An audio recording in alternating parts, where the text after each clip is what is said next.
Just one thing I want to say about Triple R is that it brought out the child in me. See, child in me, I don't mean by that as in children's film, because a children child is different in the context of what I'm talking about. See, a child, I think, will feel a thrill which is kind of not, not inhibited. Somewhere, when you're intelligent, when you think you're sensible, when you want rationality, you almost feel adult. You will lose something in your life, you lose something to enjoy purely for what it's intended to be, what it is. So, I'm actually, honestly, Rajamouli, I'm running out of my words. This is the first time probably this is doing to me, something like this happened. I can talk about anything and I can talk with so much of clarity and all that. First time actually I'm running out of words. So I find it far superior to even Bahubali and Bahubali 2, because see, Bahubali 2 for me still is like, in the range of the Helen of Troy in very early times, and Gladiator and a version of that. Fine, fair enough, superb. But Triple R, I think, is something which is, there is no benchmark. When I saw the trailer, honestly, I felt it just is looking, it is going on the border of being a little fake, and maybe the tiger shot and all that, though visually it is stunning. I just felt the advantage of Bahubali, where there's a period film and you can take a lot of things, but this set in somewhere in the 20s or 30s, in more contemporary times. I just had this gut feeling something can go wrong, but how wrong am I, in the whole context? I really didn't matter to me whether this is set in the in certain freedom struggle of whatever those characters are. And just in one line, I want to say, so okay, now the context, I felt there's a fairy tale element involved. There is something like the little girl being kidnapped, which is not the thing for me. But the sweep of the narrative, see, the visual, of course, is mind-blowingly fantastic, nothing unlike anything I've seen before. But even the narrative sweep, I think, is unique in the context. You're a person you just love. You love a frame, you love a visual, you love an emotion attached to it.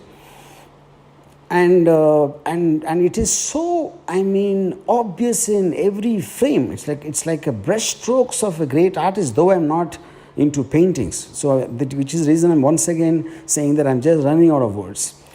Now, for me, the actors, somewhere in the reports I heard that Charan's character is better or something. I think it's nonsense. I think I can't pick out, because every time anyone is there, it's working as well. One, I wouldn't say one is better than the other. One is as good as the other in the context of whatever the film is talking about, the character's requirement or whatever you call. And the action sequences, I don't even know how to talk about it. Each and everything. I really don't believe there's a parallel. I am not a big superhero fan of a superhero franchise, the Marvel comics and all that. When I heard about the Ram Charan and Tarak fight, I thought somewhere it will be in the zone of the Batman-Superman fight. It should be somewhere around that. But I felt it got such a right balance between being real and unreal. There is a human being and there is a Superman kind of a strength or a ability, you call. So the emotions on Tarak's and Ram Charan's face is so human, and what they do is superhuman, and that mix is something I don't believe I've ever seen so far. That is something else. And I think it is audacious to even imagine that animals coming and fighting, letting them out. And that is something pulled off. It was something like I felt myself kind of, just sitting an inch above it in the tension or the joy or what. I am actually not able to explain what emotion I felt while watching Triple R.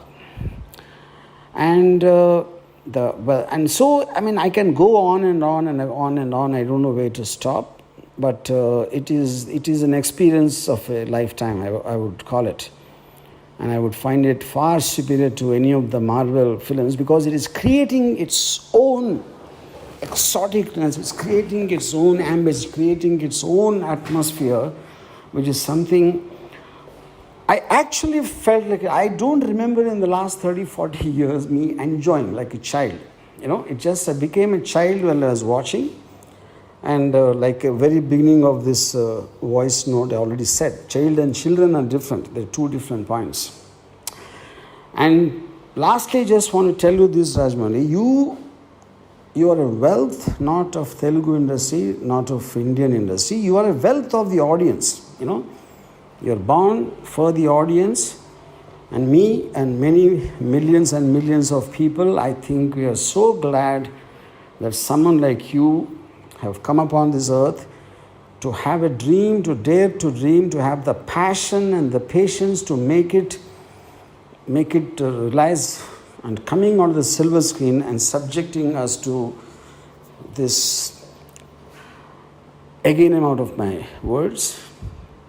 This is a treat of a lifetime. I just love you for this.